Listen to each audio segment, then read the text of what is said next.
नमस्कार, मी सुवर्णा जोशी. अन्नदातामध्ये आपल्या सगळ्यांचं स्वागत. आज आपण काही खास यशोगाथा जाणून घेणार आहोत. त्याचबरोबर परंपरेचं जतन करणाऱ्या खळ जेवणाची माहिती सुद्धा घेणार आहोत आणि निवडणुकांमधून शेतीचे प्रश्न गायब झालेले आहेत का यावरही शेतकऱ्यांशी संवाद साधणार आहोत. सविस्तर सगळ्या घडामोडी पाहणार आहोत. पीक विम्याचे पैसे न मिळाल्याने मराठवाड्यातल्या काही गावांनी लोकसभा निवडणुकांवर बहिष्कार टाकण्याचा निर्णय घेतलाय. लातूर जिल्ह्यातल्या चाकूर तालुक्यातल्या वडवळ या गावातल्या शेतकऱ्यांना सलग 3 वर्ष पीक विमा मिळाला नसल्याचं त्यांचं म्हणणं आहे. त्यामुळे लोकप्रतिनिधींना जाब विचारण्यासाठी त्यांनी लोकसभा निवडणुकांचा मुहूर्त शोधलाय. पीक विम्याचे पैसे न मिळाल्याने 13 गावातल्या 25,000 शेतकऱ्यांनी मतदान न करण्याचाच निर्णय घेतला.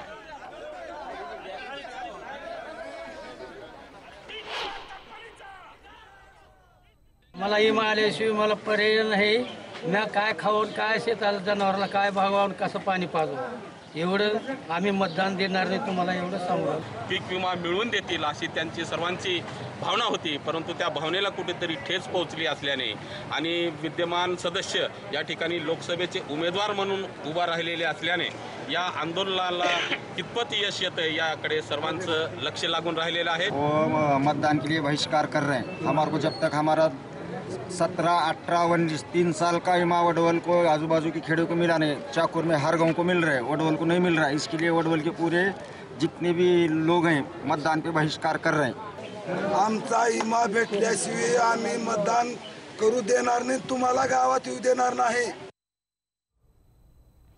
मुंबईमध्ये नुकताच न्यूज 18 लोकमतचा मुक्ता सन्मान सोहळा 2019 रंगला होता. या सोहळ्यात महाराष्ट्रात विविध क्षेत्रांमध्ये उत्तुंग कामगिरी केलेल्या महिलांना सन्मानित करण्यात आलं, त्यांचा गौरव करण्यात आला. यामध्ये कला, क्रीडा, सामाजिक कार्य यासोबतच कृषी क्षेत्रात काम करणाऱ्या महिलांचाही समावेश आहे. यामध्ये सोलापूर जिल्ह्यातल्या 2 कृषी ज्योतींचा सन्मान करण्यात आला. बोरामणी गावच्या अनिता माळगे आणि सोलापूर शहराजवळच्या लक्ष्मी बिराजदार यांचा हा सन्मान होता. या दोघींनी पुरस्कार स्वीकारल्यानंतर आपले अनुभव कथन केले.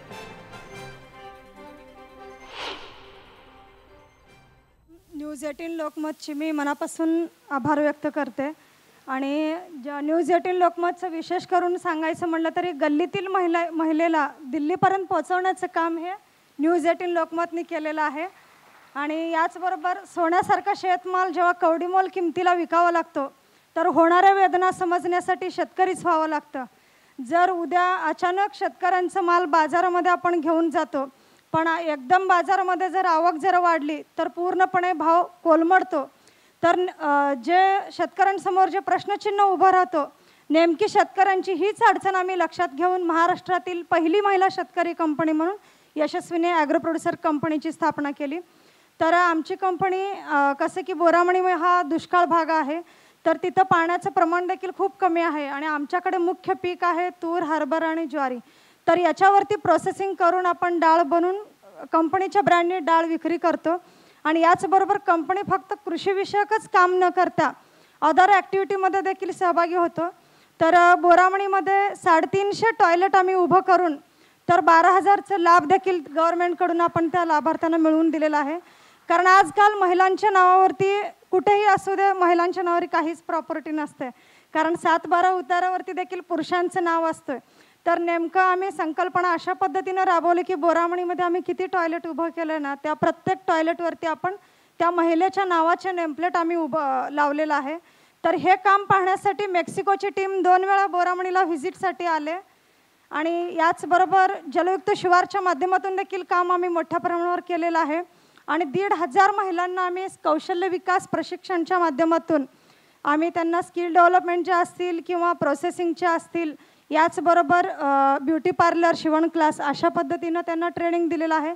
तर याच्यामध्ये जिल्हा उद्योग केंद्र, गव्हर्नमेंट पॉलिटेक्निक कॉलेज आणि कृषी विज्ञान केंद्र आणि आत्मा, नाबार्ड या सगळ्यांच्या माध्यमातून आम्ही त्यांना ट्रेनिंग दिलं.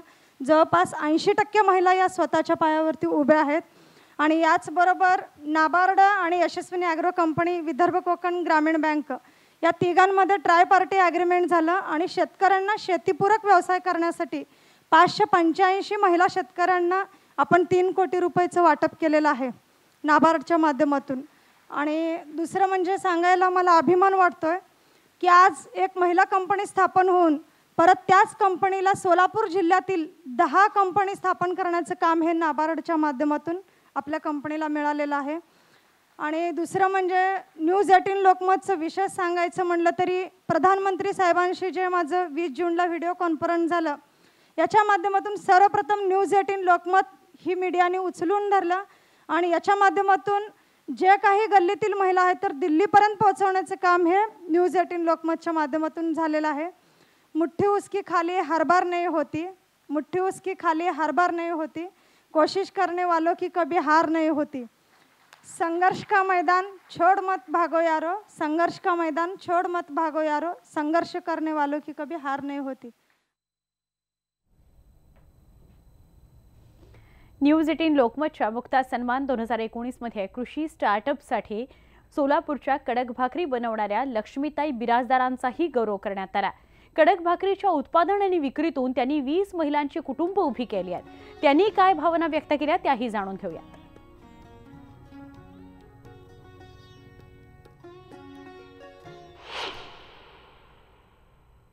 न्यूज 18 लोकमतचं मी आभार मानते, ज्यांनी मला आज इथवर आणलेलं आहे. आणि भाकरी करणं म्हणजे सर्वजण इथल्या महिला सर्वजण भाकरी करतात आणि इथवर येणं आणि माझी ओळख माझी भाकरीमुळे आज माझी ती ओळख आहे. आणि सोलापूरची कडक भाकरी ही माझी म्हणजे खूप मोठी ओळख झालेली आहे. आज म्हणजे ज्यावेळेस मी स्वतःच्या घरामध्ये भाड्याने होते, ज्यावेळेस आपण महिला काहीतरी जिद्द करतो की आपण काहीतरी करून पुढं आलं पाहिजे, त्यावेळेस मी हा व्यवसाय आम्ही दोघींमध्ये चालू केला.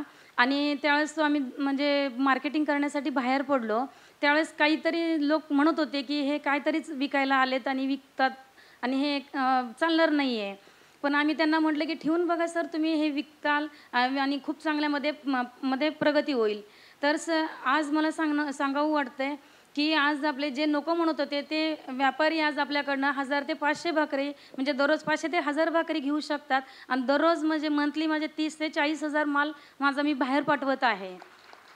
आणि ज्यावेळेस मी भाड्याच्या घरामध्ये मी हा व्यवसाय करायला लागले आणि मला मालक म्हणायला लागले हे तू मोठा व्यवसाय करायला लागली आणि आता भाडं वाढव असं वाढव म्हणजे करत म्हणायला लागले. म्हणजे आपण काहीतरी महिला करायला लागलो तर खूप जण आपल्यामध्ये नाही एवढ्या म्हणजे परिस्थितीमध्ये आपल्याला हे करून टाकतात. म्हणजे काहीतरी करून यांनी सोडलं पाहिजे, पण ती मी जिद्द सोडली नाही आहे.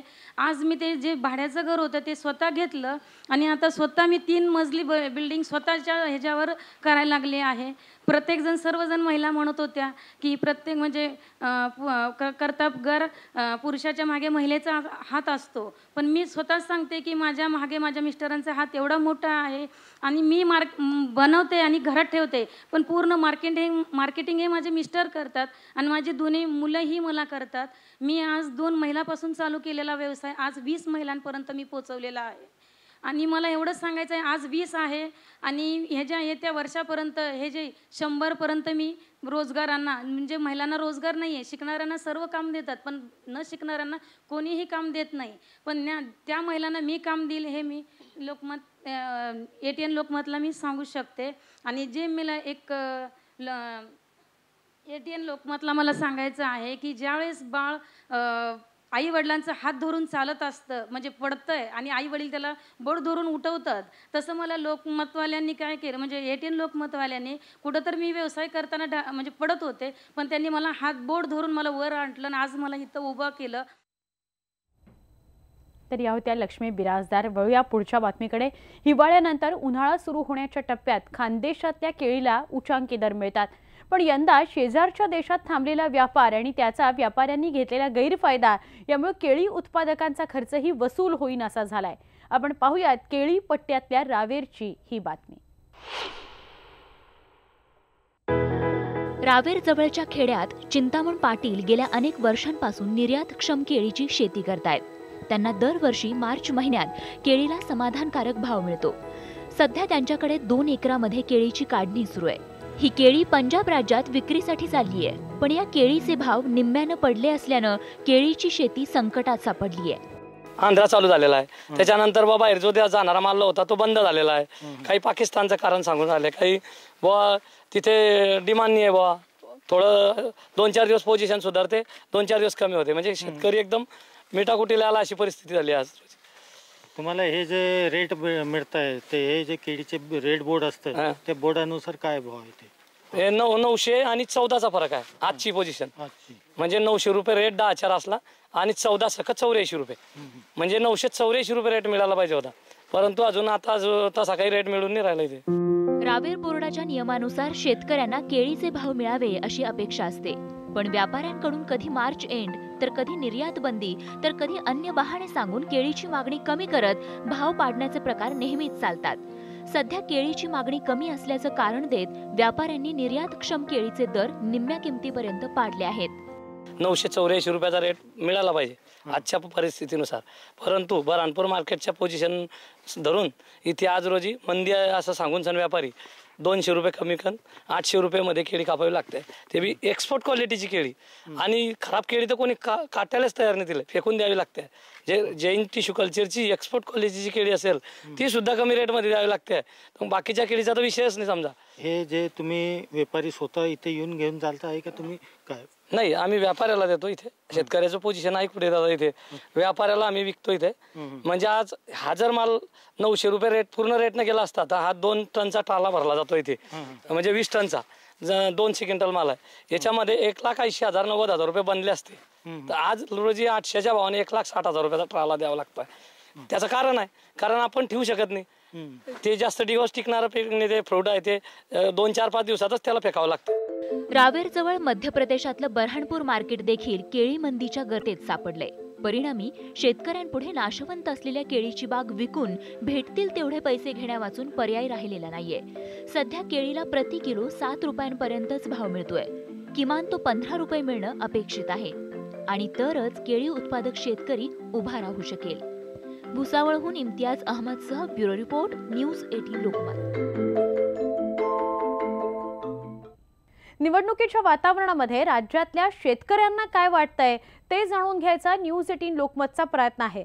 नुकतेच आम्ही पुणे जिल्ह्यातल्या आघाडीच्या टोमॅटो आणि भाजी मार्केट असलेल्या नारायणगावच्या शेतकऱ्यांशी संवाद साधला. शेतकऱ्यांना राज्यात विरोधक सक्षम असल्याचं वाटत नाही, ही बाब यावेळी अधोरेखित झाली. पाहुयात आमचे प्रतिनिधी रायचंद शिंदे यांचा हा रिपोर्ट. नमस्कार, मी रायचंद शिंदे. आपण पाहत आहे न्यूज 18 लोकमत. न्यूज 18 लोकमतमध्ये तुम्हा सर्वांचं स्वागत. देशभरामध्ये लोकसभा विधानसभेच्या निवडणुकांची तयारी सुरू झाली आहे आणि याच निमित्ताने आपण नारायणगाव मार्केटमध्ये आहोत. नारायणगाव मार्केट हे उत्तर पुणे जिल्ह्यातलं सर्वात मोठं मार्केट आहे, ज्यामध्ये टोमॅटो आणि कोथिंबीर मेथीचं या ठिकाणून मुंबई आणि पुण्यासारख्या ठिकाणी एक्सपोर्ट होत असतो. आपण या ठिकाणी काही शेतकरी आहेत त्यांना विचारणार आहोत, निवडणुकीच्या काळामध्ये या भागातल्या लोकप्रतिनिधीचं किंवा सरकारचं आणि विरोधी पक्षाचं दुर्लक्ष होतंय का शेतकऱ्यांच्या प्रश्नांकडं? आपल्यासोबत काही शेतकरी आहेत. बाबा, काय सांगाल, काय सरकारचं दुर्लक्ष होतं का या सगळ्या प्रश्नांकडे? दुर्लक्ष तर पहिल्यापासूनच आहे. मी आता जसं भाजीपाला जसं कांद्याची वाट लागलेली, धनामितीला मार्केट नव्हतं ते आता कसं तरी आले. तामट्याची मुळातच वाट लागलेली आहे पहिल्यापासून, ते थोडंसं आता वाढलेलं नाही तर इथून मागं सगळं शेतकऱ्याचं नुकसानच झालेलं आहे. सक्षम विरोधी पक्ष सुद्धा मागच्या 5 वर्षात मिळालेलं नाहीये का? नाही, कोणीच नाही मिळालं. शेतकऱ्यांचं हेच म्हणणं आहे की विरोधी पक्ष सुद्धा चांगला मिळालेला नाही, त्यामुळं सरकारवरती अंकुश ठेवता आलेला नाही. अजून काही शेतकरी आपल्या सोबत आहेत, तुम्ही काय सांगाल, काय आहे शेतीच्या एकूण या सगळ्या परिस्थितीची? मार्केट मिळतंय का चांगलं तुम्हाला सगळ्या शेतमालाला? पाहिलं तर मार्केट तर व्यवस्थित भेटत नाहीच आहे, परंतु सत्ताधारी पक्ष आणि विरोधी पक्ष या दोघांचं शेतकऱ्यांना अत्यंत दुर्लक्ष आहे. निवडणुकांमध्ये तुम्ही आता जाब विचारणार आहात की नाही?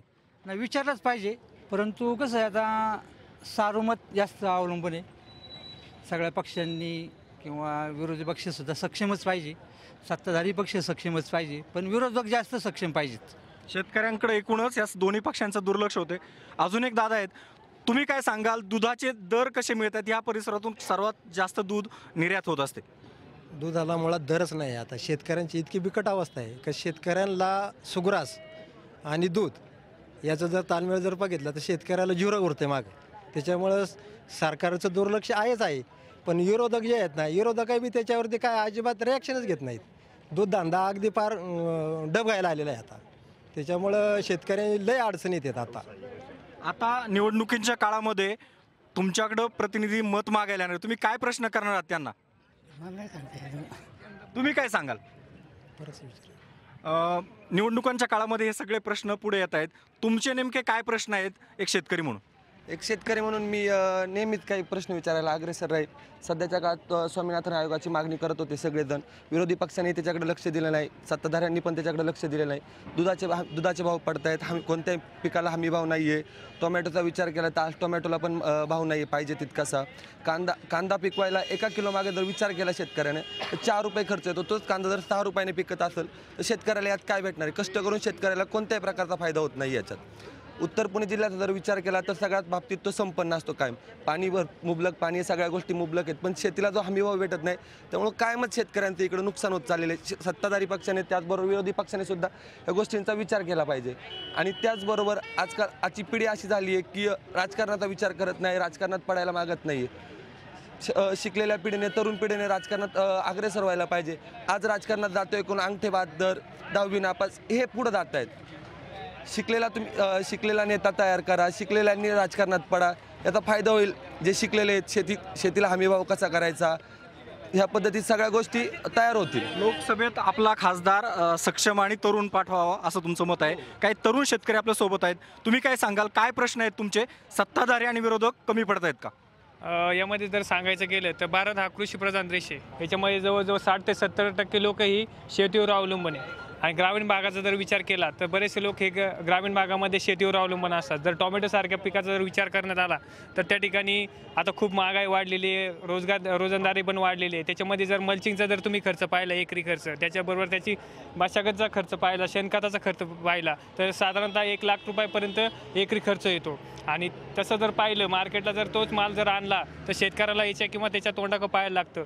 व्यापारी पडून भाव त्या ठिकाणी मागतात. त्यामुळं या सरकारने आत्तापर्यंत तरी सरकारने विचार करायला पाहिजे होता, विरोधी पक्षांनी पण विचार करायला पाहिजे होता. निदान शेतकऱ्याला हमीभाव तरी द्यायला पाहिजे होता, अशी शेतकऱ्यांची कळकळीची मागणी आहे. त्याचबरोबर आता जर तुम्ही 1-2 महिन्यापूर्वी पाहिलं, कांद्याचं जर पाहिलं असेल तर ते अक्षरशः लोकांनी त्या ठिकाणी ओढ्यामध्ये, नदीमध्ये अक्षरशः कांदे ओतून दिले, त्याचबरोबर रस्त्यावर कांदे ओतून दिले. तरी कोणत्याही पक्षाला किंवा कोणत्याही सरकारला वाटलं नाही का निदान शेतकऱ्याला हमीभाव तरी दिला पाहिजे. शेतकऱ्याचा कुणी कैवारी नाही असं झाले. फक्त त्यापुरती लोकसभा येते, राज्यसभा येते, त्यापुरतं फक्त मताचा जोगावा मागण्यासाठी फक्त शेतकऱ्याची कैवारी होत आहेत. त्यानंतर कोणत्याही पक्ष त्या ठिकाणी शेतकऱ्याची बाजू घेत नाही. परंतु आता जर पाहिलं तर साधारणतः खर्च जर पाहिला शेतकऱ्याचा, त्याला जर कमाई जर पाहिली तर ही 0 आहे. याचा सरासर सगळ्या राजकारण्यांनी याचा विचार केला पाहिजे. निवडणूक काळामध्ये सगळे सत्ताधारी आणि विरोधक या शेतकऱ्यांच्या प्रश्नांकडे दुर्लक्ष करत आहेत. तुम्ही काय सांगाल? तरुण खासदार या परिसरातून जायला पाहिजे का? तरुण खासदार निवडून दिले हे सगळे प्रश्न मार्गी लागतील का? नक्कीच सध्या तरुणांची गरज आहे. या कमीत कमी 60 ते 70% हे मतदान तरुणांचं असेल. तरुण पिढीचे मतदान होत असेल. त्यातले तरुणांचं नेतृत्व सध्या गरज आहे. आपल्या तरुणांचं नेतृत्व करणार आणि शेतीचे प्रश्न माहिती असणाऱ्या लोकांना निवडून दिलं पाहिजे. बाबा तुम्ही काय सांगाल? कशा पद्धतीने खासदार आपण निवडून दिले पाहिजे आणि आपले प्रश्न तर मार्गी लागतील का अशा या मुद्द्यावर? खासदार कसाही बी असलं, फक्त त्यांनी शेतकऱ्यांचे प्रश्न सोडवले पाहिजे. कसाही असो तो, त्यांनी शेतकऱ्यांचे प्रश्न जर सोडवले तर काहीच अडचण नाही, कोणीही असो. त्याच्यामुळं काही इतकं काही हे वाटत नाही काही. नक्कीच आज आपण नारायणगाव मार्केटमध्ये शेतकऱ्यांशी गप्पा मारल्यात आणि शेतकऱ्यांचं सगळ्यांचं म्हणणं आहे सत्ताधारी आणि विरोधक दोन्ही सुद्धा शेतकऱ्यांच्या प्रश्नांकडे, शेतीकडे दुर्लक्ष करतायत आणि त्यामुळं मागच्या 5 वर्षामध्ये शेतकऱ्यांचा हा सगळा प्रश्न असाच राहिलेला आहे. आता तरी शेतकऱ्यांच्या या सगळ्या मागणीवरती पुढच्या काळामध्ये सरकार आणि विरोधी पक्ष लक्ष देईल का हेच पाहावं लागणार आहे. कॅमेरा पर्सन स्मिता शिंदेसह रायचंद शिंदे, न्यूज 18 लोकमत, नारायणगाव. भारत हा कृषीप्रधान देश आहे आणि त्यामुळे इथल्या बहुतांश परंपरा या शेती आणि मातीशी निगडित आहेत. मात्र आधुनिकीकरणामुळे इथल्या अनेक परंपरा या खंडित होत आहेत, काळानुरूप त्या थांबतायत, संपतायत. खळं जेवण ही त्यातलीच एक परंपरा. मात्र ही परंपरा वाचवण्याचा विडा उचललाय सोलापूर जिल्ह्यातील चौरे दाम्पत्यानं. पाहुयात एक स्पेशल रिपोर्ट. हजारो वर्षांपासून शेती हाच बहुतांश ग्रामीण भारतीयांचा मुख्य व्यवसाय आहे. त्यामुळे इथल्या परंपरा देखील शेतीपूरक आहेत. पण आज आधुनिकीकरणामुळे निसर्गाशी नातं सांगणाऱ्या अशा अनेक परंपरा आता खंडित झाल्यात. खळं जेवण ही यातलीच एक खंडित होणारी परंपरा आहे. ती रास तयार झाल्यानंतर आपल्या शेतामध्ये त्यावेळेला तसं काय पूर्वी धकाधक जास्त नव्हती. मग आमच्याकडे एवढं धान्य झालं, तेवढं झालं, हे झालं, थोडंसं गावच्या लोकांना वाटावं यांच्याकडे किती धान्य तयार झालं, नवीन धान्य काय आलं. मग त्याच्यामध्ये गहू असतील तर गव्हाची पोळी तयार करायची, बाजरीची भाकरी, ज्वारीची भाकरी, वेगळ्या प्रकारच्या भाज्या, ह्या सगळ्या तयार करून असे जे आपले मित्रमंडळी आहेत, स्नेही आहेत, ज्यांनी वर्षभरामध्ये आपल्याला मदत केली, ज्यांनी सहकार्य केलं किंवा आपली प्रेमाची माणसं, त्यांना या खळद संपच्या वेळेला एकत्र बोलवायचं आणि ते जेवण खाऊ घालायचं. इतकी समृद्धी दर्शवणारी ही परंपरा मात्र काळाच्या ओघात खंडित होऊ लागली आहे. मात्र व्यवसायानं उच्चपदस्थ अधिकारी असणारे बिभीषण चौरे आणि त्यांची उच्च शिक्षित पत्नी डॉक्टर सुवर्णा यांनी ही परंपरा पुन्हा एकदा सुरू करण्याचा विडा उचललाय.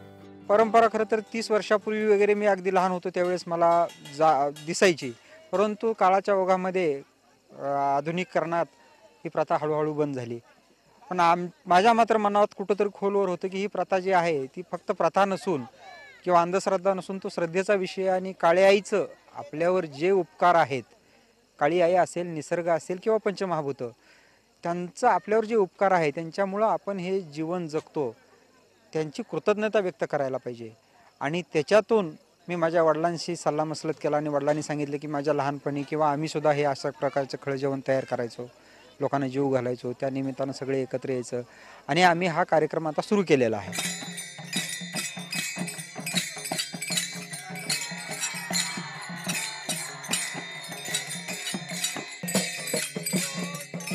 खळं जेवणामुळे आपल्या जवळचे लोक एकत्रित येतात. निसर्गाच्या सानिध्यात भोजन, गप्पा सर्वच साधलं जात आहे.